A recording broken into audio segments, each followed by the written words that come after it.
A scarred sign on a frozen road marks Kupiansk. But the town itself is almost invisible, hidden under drone buzz and distant detonations. Russia claimed it controlled the city. It even invited journalists to come and look. But maps and radio traffic told a different story.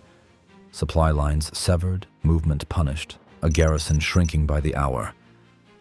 Who is really trapped there? Stay to hear what happened next.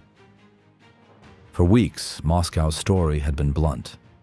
President Vladimir Putin repeatedly referenced Kupiansk as proof that Kiev was lying about the situation at the front.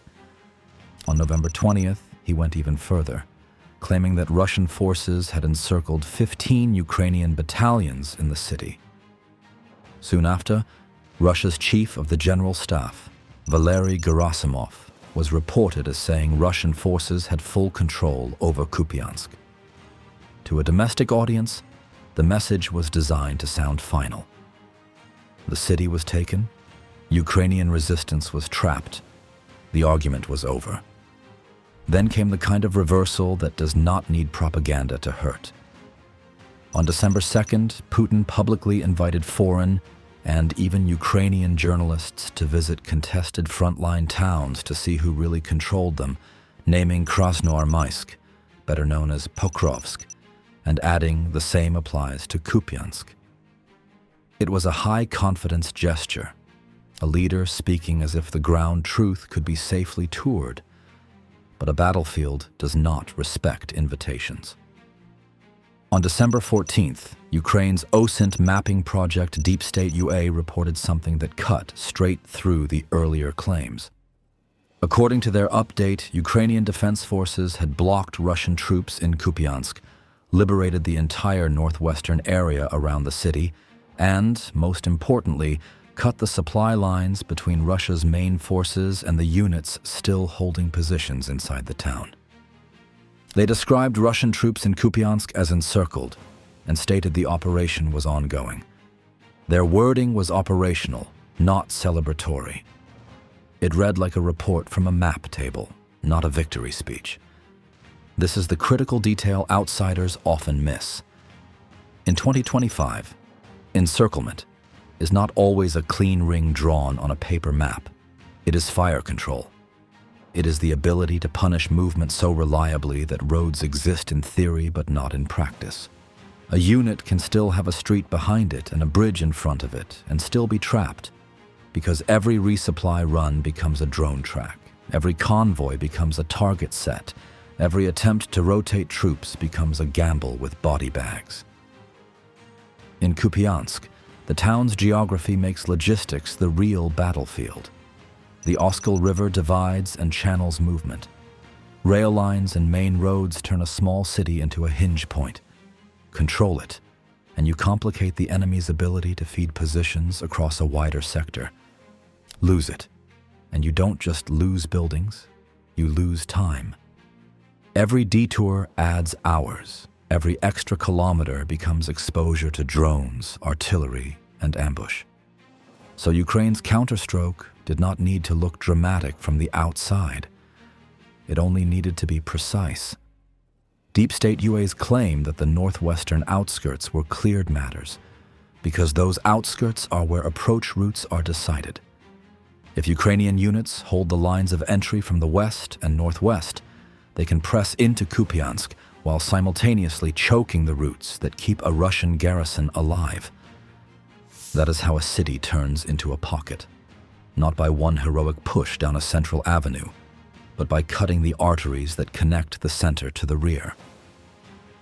2 days earlier, on December 12th, Reuters reported that Ukrainian forces had recaptured parts of Kupiansk and surrounded Russian troops, citing Ukraine's military. The report included a specific claim from Ukraine's Kartia Corps that it had liberated northern districts of the town and cut off Russian supply lines, leaving hundreds of Russian soldiers encircled. Reuters noted it could not independently verify these battlefield developments, an important reminder of the fog of war. But the pattern matched what Deep State UA was showing and what other observers were beginning to report. And then came the image that made it harder for anyone to argue Kupiansk was settled. President Volodymyr Zelensky appeared in a frontline video from Kupiansk's entrance area wearing body armor, with the sound of warfare audible behind him. Frontline visits are never just symbolism. They are risk calculus. They are a leadership signal to troops and to allies that the ground is still contested and still worth holding. A leader does not film that close to the edge of drone range if the area is supposedly lost and firmly controlled by the enemy. Inside the town, clearing does not mean sweeping entire blocks at once. It means a grim sequence of short movements and tight decisions. Small assault groups move through shattered courtyards and stairwells, using walls and rubble to break lines of sight. Drones patrol overhead, mapping movement, spotting firing positions, adjusting artillery. A single exposed crossing becomes a killing lane. A supply vehicle idling too long becomes a bright target. Every minute a unit stays in the open, the probability of being detected climbs. That is why cutting supply lines is so decisive. When a garrison is isolated, the battle becomes arithmetic. Ammunition is counted in magazines, not pallets. Medical supplies disappear fast under constant drone strikes. Batteries and radios become precious. Evacuation routes shrink. The command focus shifts from advance to survive. Even morale becomes logistics. The moment troops understand they are blocked off, the psychological slope gets steeper and discipline begins to erode under pressure. The irony is sharp. Putin's earlier claim was that it was Ukraine being encircled in Kupiansk. Now, Ukrainian sources and open-source mapping were describing Russian troops as the ones blocked in the town, cut away from their main forces. The same word, encircled, now pointed in the opposite direction. This does not automatically mean Kupiansk is fully liberated. The most credible reporting makes clear that fighting is ongoing and that Russian troops were still believed to be present, particularly toward the central areas.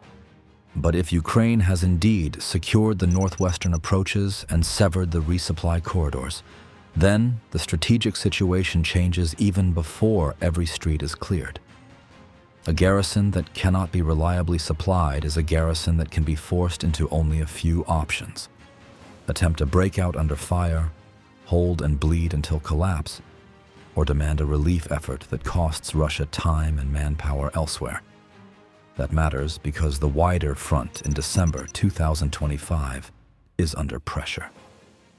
Ukraine's commander-in-chief Oleksandr Syrsky has said Russia amassed over 150,000 soldiers in the Pokrovsk region, and analysts have warned that Moscow's slow, grinding advances could eventually threaten key Ukrainian positions if Kiev cannot keep stabilizing the line.